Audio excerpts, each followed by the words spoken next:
Hi everyone, I hope you guys are doing well. So today I'm doing a Q&A. I asked you guys on Instagram for questions. I just randomly thought I hadn't done a Q&A in a while, have a few new followers, and so I thought I'd do one. I'm sitting in my kitchen. I look deceivingly smart on top. I am wearing my favorite black linen blazer from Arquettes, but I'm also wearing Chuckies. So that's what we're doing. Let's not lie, look, no one goes online and wears smart bottoms if all you're gonna see is the upper half, so let's not go there. But yeah, I'm gonna pull up the questions right now and I'm gonna try to answer some of them. I might do a part 2 because I think I got quite a few questions, so I might just do part 1 and then maybe part 2 later. All right, let's get started. The first question is my favorite perfume, and this is such a good question because I recently got 2 perfumes and I'm starting to build up my perfume collection. The perfume I used to use was a Bottega Veneta perfume, and I'll leave an image of it over here. Absolutely love it. It smells, it's nice for every day. I'm into musky, I'm not into the floor girly smells, so I love that one. I recently bought the MFK Baccarat Rouge 540 perfume, very expensive, but oh my god, it smells divine. And also, I didn't know, but it is unisex, so my husband has started using it as well, which you know what happens when guys start using your stuff, it doesn't last. So I wish I didn't tell him it was unisex. And then I also recently got a Dior perfume as well. I can't remember what the name is, but yeah, I've realized that the more you spend on perfume, the longer it actually lasts, rather than getting smaller bottles and then you just end up having to replace them so much more often and you end up paying the price of the more expensive one. So why not go for the more expensive one anyway? How do you manage your time? Honestly, it's just a mixture of planning in advance, being really organized, and being really prepared with everything that I need. For example, I bulk film, so I film 5-6 videos in one day. For that, I need to make sure the battery's charged, I need to make sure my SD cards are empty, I need to make sure that I've got all the video prep that I need for those videos, and so all those things take preparation and take time and really good organization. So if you want to be organized and you want to be, maximize the time that you have, just make sure that you're always prepared and you plan for every circumstance. So I have 2 batteries backed up just in case. This is a good question. If you weren't in your current field, what would you pursue as a career? I've thought about this so much because I always think, for example, I would have loved to go into law, and I think I was just into the sciences, so I never considered law as an option, but I do wish that I had gone down, not that I wish, but I think as an alternative, I probably would have gone down the law route. I speak well, I am good in writing, and I love reading long passages. I've got a really good eye for detail, so I feel like I would have suited a law career if something different. If it was still in the sciences, I probably would have gone for engineering or something like biotechnology or something along those lines. Again, because I feel like they have such a shortage of women, and so it would have been a really good opportunity and a really good field to be in. If you're exceptional, you would have definitely been able to find amazing jobs and really good opportunities in the field. But I'm really happy where I am, so I wouldn't change it now, but if I did have an option, it would be those 2. Let me know, could you see me as a lawyer? I think I could. Useful tips for postpartum and how to get fit afterwards and feel good again. I would say that the postpartum journey starts before you even get pregnant, and I know this sounds crazy, but it's important to be fit before you even get pregnant or before you even try to get pregnant, because then that will really help you with the rest of the journey. I remember before I knew that I wanted to have a child, before I knew that I wanted to try for a child, I made sure that I did the Couch to 5K program, because I was I want to be at my fittest before I get pregnant, because I know that in those 9 months I'm not going to be able to do very much, and also afterwards as well. So I wanted to make sure that I wasn't going into it unfit, if that makes sense. If that's probably not helpful if you're currently pregnant, but that's if you are thinking about it, try to get as fit as you can and be as healthy and at your peak before you even get pregnant, because that will help you with the afterwards, postpartum. If you are pregnant already, then I'll just recommend doing as much walking as possible. I used to do minimum 10k steps a day. I'd go swimming once a week. So just try your best to be as active as possible and keep your body moving. Don't worry too much about it at that particular moment in time. I didn't really care for it then and there. When I gave birth, that was the last thing I was thinking about, trying to get fit and trying to get healthy. But I definitely, as soon as, I think when Sophiane was 4 or 5, no, maybe less than that, 3 to 4 months, I started doing some sort of YouTube classes and some online classes. So I just have, baby in a rocker or just on the floor doing tummy time, doing whatever, and I'm just there doing my thing. It was tough because it was so hot at the time. It was in the summer, but otherwise I think it was okay. So just using your time wisely. I don't think you need to really go above and beyond. It took 9 months to make a baby. It's not going to take a month to get rid of everything. So take your time with it and just accept that things are going to be different. Your body's going to be slightly different, but do your best to just stay active, eat as healthily as possible, and eat a balanced diet as much as you can. But don't worry about it. it's something that will come over time. What is your ethnic background? Both my parents are from Ethiopia. Ethnically, I'm Ethiopian, but I was born in the UK, so I see myself as nothing but British. And yeah. What did you get in your GCSEs? Such a random question. I got 1 A star and the rest A's and I think 1 or 2 B's. What is your take on friendship groups of girls versus individual friends? I'm more of an individual friend person. I don't really have like a group.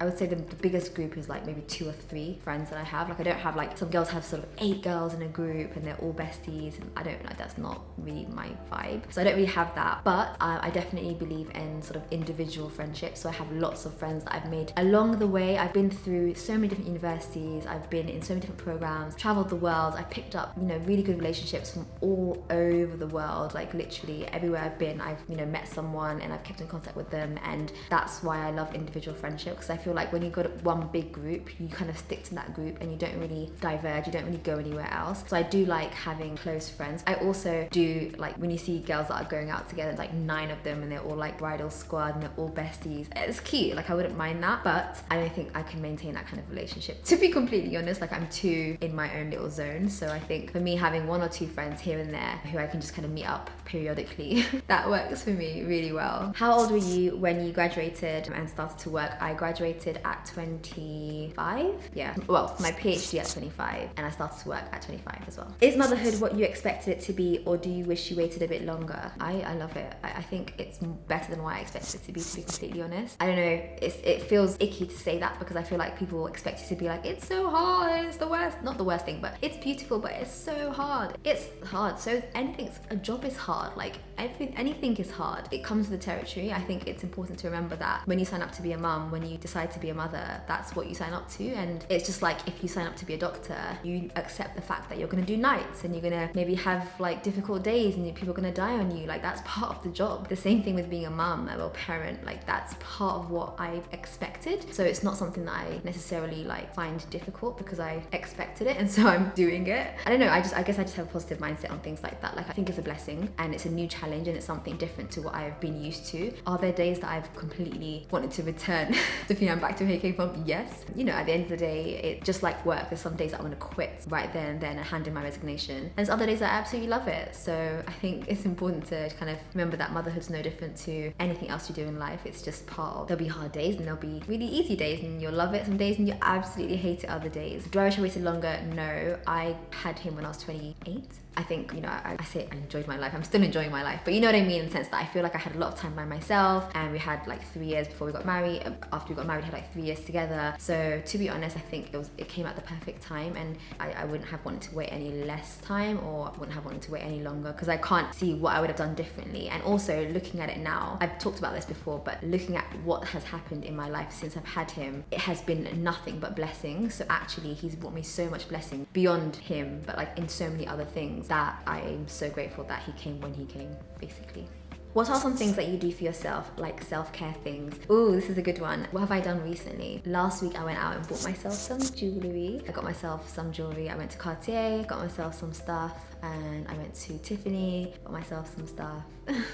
I might show it, I don't know. I mean, you can kind of see. Like, I don't know if it's like braggy and it's not something that I'm used to showing on my channel. So let me know if you want. I won't do like a haul, I think that's a bit too, it's tacky. I don't know what it is. It's a bit like new money. Oh, look at what I got. But I don't know. Let me know what you think about showing it. I might show it like in a vlog and show you guys what I got. But yeah, I think buying myself stuff is what I do for self-care just because I don't necessarily feel like I need to take time off. I don't necessarily feel like I need to like, you know, go and have a spa day or things like that. I don't feel the need for that. So for me, my pleasure comes in spending the money that I've worked hard to spend as opposed to it just sitting in my bank account. So I don't necessarily buy myself like kind of really expensive, extravagant stuff that often, maybe, you know, here and there. So when I do go and make like big purchases like that, it just makes me feel proud of how hard I've worked and the fact that I can get myself whatever, like literally whatever I want. So yeah, that's self-care for me. But I know that for everyone else, for different people, it's different things. But self-care for me is just like spending on myself and like having no limits. And that's what I've always wanted in life, like never wanting for anything. And yeah, that seems quite material, but that is what makes me,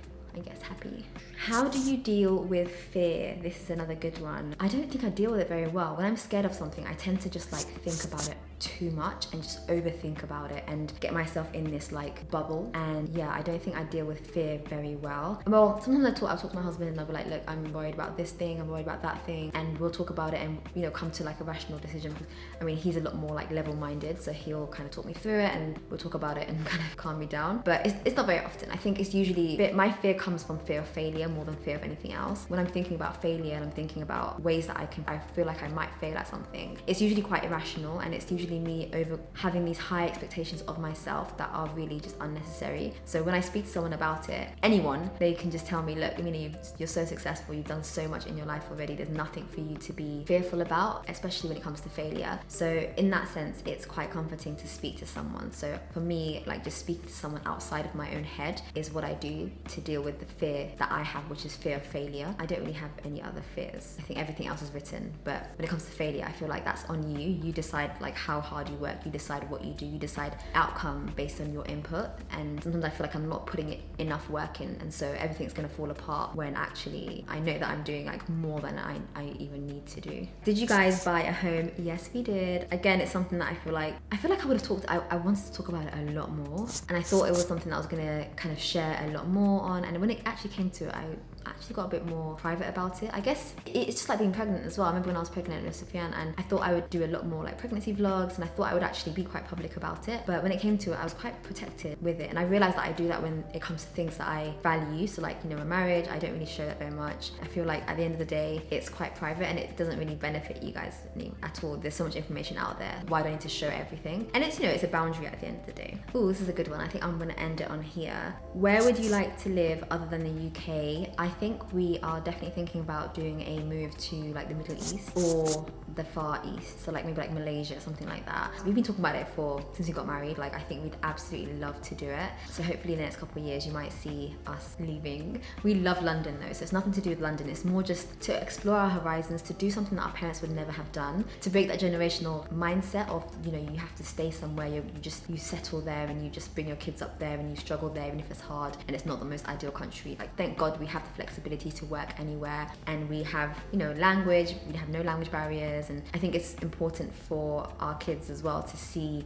and experience new things. And I think just staying in one place your whole life, I don't know, I feel like I would regret it if I got to 80 and I just lived in London my whole life. So I think we're definitely thinking about moving in the next couple years, hopefully if that's what God wills for us. And yeah, like I said, we're thinking about the Middle East / the Far East, somewhere, just because you have a bit more of a relaxed lifestyle. I think it's more kind of kid friendly as well than London is. And with this place, we'll obviously rent it out. That's something that we knew that we wanted to have like a base here anyway, put some money down in the country and hopefully come back to it later. But yeah, where do you guys think would suit me? I haven't been to like Dubai or anything, so I'm not sure how that would be, but I wouldn't mind somewhere. I don't really care for the weather. I don't mind this weather, but I just want somewhere that's a bit different. Like it just brings a different piece, a different mindset, a different lifestyle, but also quite central. So that's why I was thinking Middle East, because you still have access to, like, we can go to Ethiopia, see family. We can go to Australia, not still far away, but it's closer. We can go to Australia, see family. We can go to Europe still, see super close. We can still come back to London very often. So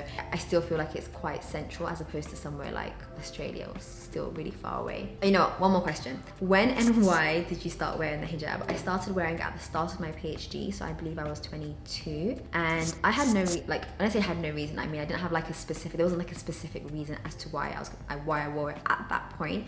I always knew I would wear it eventually. I saw my mum wear it all my life, and I'm the eldest. I just assumed like when I get older, when I get married, like I'll wear it. I didn't really have a reason in that sense. And then I just started my PhD and I started a brand new university. I moved from Imperial to UCL, and I was like, you know what, if I don't start wearing it now, I won't wear it until the end of my PhD, because you know, once you get comfortable somewhere, people get to know you, you feel it's a lot harder, right? So I thought, you know, if you don't wear it now, you're gonna have to wait till after your PhD, and by then it might be, you might not, you know, it might be too late, you might not want to wear it, you might have more barriers. So I just thought, you know what, just wear it. And literally woke up one day and I just put a scarf on. Like, it was, I feel like some people's hijab stories are really complex and deep, and mine really isn't. I just woke up one day and I was like, let's just wear it now. And I did, and I haven't taken it off since. And I don't feel the need to. I feel like it's something that a decision that I came to by myself, and I never wore it a day before that. And I literally just put it on one day. And like I said, I love it. I always, whenever I go somewhere professional or I have an interview, I go to work, I always make sure that I represent myself as a Muslim, and it's something that I love to show. It's something that I love to make obvious to people, just because I'm so proud. I feel like it's a big part of my life. It shaped my life since I was born, and so it's important that that's something that, you know, people see when they see me. So yeah, I love it. I love how my style changed as a result of it as well. Before hijab, you wouldn't recognize me before hijab, basically. There's no pictures of me online because this is just before I started like posting things online, but you wouldn't recognize me. You would not recognize me. I had like curly hair, I'd always wear like vest tops. Yeah, you definitely would not recognize me pre-hijab. I've done that. Like I had a good time. It's out of my system, and now I feel like the way I dress and like my style, I find it classy, very kind of timeless, very mature, very sophisticated, and that wasn't what I was dressing like before. So I love the way that it transitioned everything in my life, not just the scarf. Yeah, there are days that I'm like, my hair looks so good today, I would love to have it out, obviously, but I don't have any urges to do that at all. So yeah, alhamdulillah, thank God for that. But yeah, anyway, let me know if you have any other questions. I'm definitely gonna do a part 2 because I have a lot more questions that I didn't answer, but I can see the time and it's past how long I want the video to be. So let me know if you have any other questions and I'll answer it in a part 2. And I hope you enjoyed this. It's quite chatty. I feel like it's kind of like a nice little setting. As I said, I'm wearing my trackie, so I'm very comfortable. But yeah, if you enjoyed this video, don't forget to give me a thumbs up. I post every Wednesday and every Sunday, and I'll see you guys in my next video. Bye.